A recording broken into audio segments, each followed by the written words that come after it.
come che ti magna come che ti parli, detti e parole per non desmentegarli. Veneti famosi, città da visitare, besse della natura e ricette da imparare. Signori e signori, benvenuti a questa puntata, diciamo, artistica di Gondola, visti i suggerimenti che avremo. Però, prima di tutto, dobbiamo dare la parola a Leo per sapere cosa dobbiamo indovinare oggi. Leo! Ciao a tutti da Leo. Dovete dirmi cosa sono le sommeglie. Dai canaglia, tocca a te. Allora, cosa sono in veneziano le sommeglie?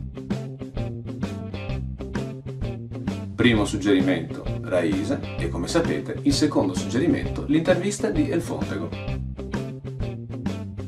Oggi avremo l'onore di studiare il celeberrimo Giovanni Antonio Canal, detto Canaletto. Il Canaletto nasce a Mestre nell'ottobre del 1697. Pittore e grande incisore, conosciuto dalla massa soltanto con il soprannome di Canaletto, appartiene al movimento dei velutisti. I suoi quadri, oltre ad unire nella rappresentazione topografica architettura e natura, risultavano dall'attenta resa atmosferica, dalla scelta di precise condizioni di luce per ogni particolare momento della giornata, e da un'indagine condotta con criteri di scientifica oggettività, in concomitanza col maggiore momento di diffusione delle idee razionalistiche e dell'illuminismo.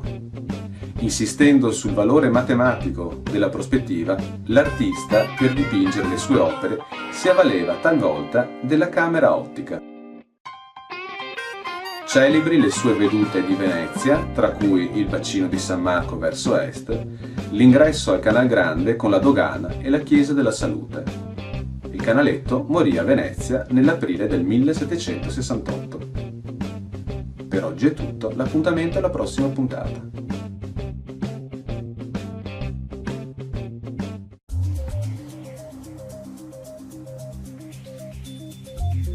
Bene, dopo il primo contributo di Raise abbiamo la possibilità di avere il secondo suggerimento con la nostra rubrica El Fontego. Siamo qui ospiti di Anna Shamira Minozzi.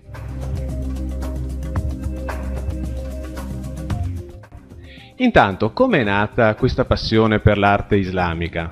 La passione per l'arte islamica è nata in un viaggio che ho fatto in Egitto, perché andai in quel paese perché studiosa di egittologia e dipingevo all'epoca arte egizia.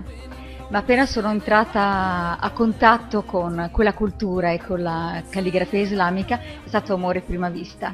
E allora da lì ho cominciato a studiare calligrafia araba e come artista ho sentito l'esigenza di creare nuove forme calligrafiche, e questo ha fatto sì che mi ha portato a raggiungere ottimi livelli in diversi paesi arabi. Bene.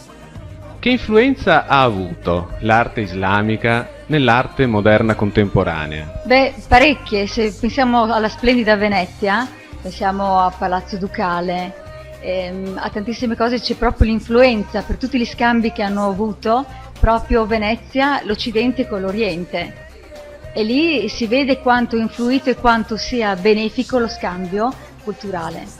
Infatti da Venezia c'è da imparare tantissimo, perché nei tempo passato riuscivano a convivere culture differenti, religioni differenti, in segno proprio di un'evoluzione, di un crescere, cosa che oggi, sebbene siamo nel terzo millennio, non riusciamo. Ok, quali sono i prossimi appuntamenti e dove possiamo recuperare alcune informazioni? Allora, al prossimo appuntamento sono stata invitata dall'ambasciata dell'Arabia Saudita a fare una mostra a gennaio proprio in ambasciata, perché c'è i festeggiamenti degli 80 anni di cooperazione fra Italia e Arabia Saudita, e donerò una mia opera al re dell'Arabia Saudita. E se qualcuno vuole vedere delle mie informazioni e i miei quadri, il mio sito è www.shamira.it. Per oggi è tutto, ci vediamo alla prossima puntata. Parola a Leo.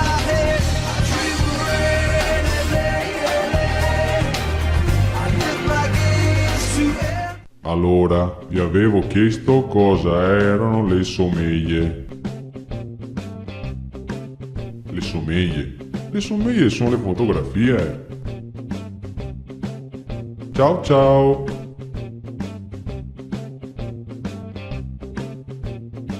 Bene, anche per oggi è tutto.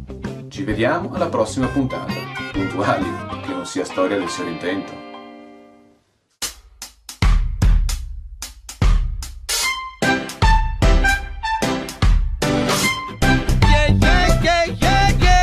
Questa è la storia del signor intento che dura tanto tempo e mai se destriga. Ti vuol che ti accanta o gusto che ti adiga.